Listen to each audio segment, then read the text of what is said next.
এই নেন সব টাকা আপনারে দিয়া গেলাম। আরে মেসি, তুমি আমার এতগুলো টাকা কেন দিতাছো? আরে মিয়া বুঝেন না কে, কালকে সকালে সুইজারল্যান্ডের সাথে খেলা আছে, তাই টাকাগুলো আপনারে দিয়ে গেলাম চা খাইতে। কালকে সুইজারল্যান্ডের সাথে খেলা আছে, আপনি জিতার সহজ বুদ্ধি দেন আব্বা। আরে বেটা, এতদিন আমাকে দেশের হয়ে খেলোস না, জিতার সহজ বুদ্ধি জানোস না। টাকা দিয়ে তো সব সিস্টেম করে রাখছো, যখন দেখবি হারা যাইতাছস তখন শুধু হাত দিয়ে গোল দিয়ে দিবি।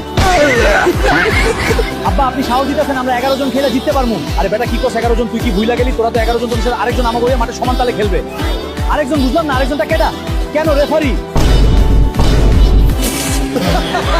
হ্যালো জান, জামিন বল, কি খবর? খবরের 12টা বাজছে। মেসি ভাই টাকলারে গিয়া চা খাইতে টাকা দিয়ে আসছে, আর যেভাবেই হোক আপনি গোলকে তারা জিতেই ছাড়বে। দরকার হইলে হাত দিয়া গোল দিবে। কি কইতাছস? তাইলে আমাকে মাঠে খেলা লাভ কি? বুঝলাম না, তাইলে আমরা মাঠের কি কে দুধ ভাত?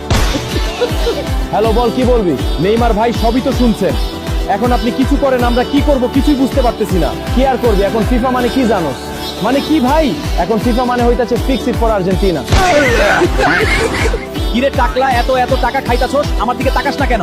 আরে আরে টেম্পু ভাই, ব্যস্ত হনকে আপনার ভাগেরটা রাইখা দিতাছি। ঠিক আছে, আমারটা ঠিক সাইড করে রাখ। ঠিক আছে, কেউ যদি এখন বলে খেলায় দুর্নীতি করতাছি, তখন আমি কোনো কিছু দুর্নীতি, খেলা একদম সলিড হইতাছে। আর যদি আমার ভাগটা না দেয় তাহলে কোনো খেলা সব দুর্নীতি করতেছে, হালারা চোর ধর ধর। হ্যালো নেইমার, যা কবি তাড়াতাড়ি কো, উল্টাপাল্টা কিছু বলবি না। মেসি ভাই, যে কামটা করতেছেন, এইভাবে যদি বিশ্বকাপ না পান তারপর কি করবেন? ধুরু বেটা, এইবার বিশ্বকাপ না পাইলে না